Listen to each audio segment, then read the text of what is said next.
Mga kapuso, nauwi po sa Rambol ang gantian umano ng dalawang grupo ng mga estudyante sa Lapu-Lapu, Cebu. Nahuli kami sa pagtutok ni Luan Mayorndina ng GMA Regional TV.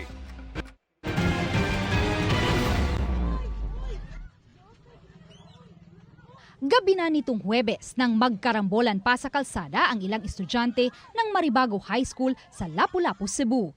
Kasunod ng kuhang yan ng netizen na si JP. Kita sa isa pang hiwalay na video ang isang grade 8 student habang nakalugmok sa kalsada.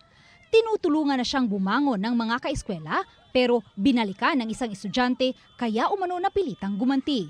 Tadtad siya ng sugat at pasa kasunod ng pangkukuyog kaya nag-aalala ang kanyang ina para sa kanyang seguridad. Okay ra ang resulta siyang x-ray. Pero nawori lang gyapon ko kay ang iyang pag-eskwela. Naamong lagi kay di madukbod ko nga mo eskwela siya nga kuyaw po diyang kaugalingon. Ayon sa guidance advocate ng paaralan, nangyari ang rumble noong uwian ng second shift. Mao to nga naaman ko'y kuyog nga tulo ka students pod nga ni kuyo kay silingan ra nako akong giinanday adto sa ang police on duty nga nasa school. Good thing naa sila ni duty sad sila diri.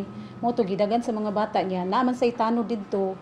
Ako sang gi-inform niya nanawag sad ko sa chief tanod na mao tong nadali sila ngadto og kuan rescue. Sa investigasyon ng Women and Children Protection Desk ng Police Station 2 ng Lapu-Lapu City Police, lumabas na 5 grade 10, 2 grade 8 students at isang grade 10 ang sangkot sa gulo. Unya, murag ka ng bawas na laman pod nila pod siguro.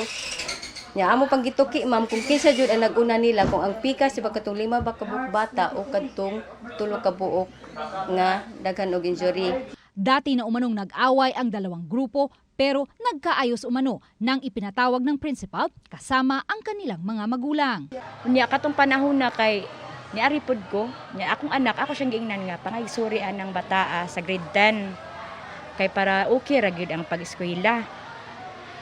Nangayo ko na siyang pasaylo ato pero wala gidawat kay giblakan siya sa iyang kauban nga ayaw pagsugot nga mangayo siya sorry. Ayon sa guidance advocate, hindi sila nagkulang sa paggabay sa kanilang mga estudyante.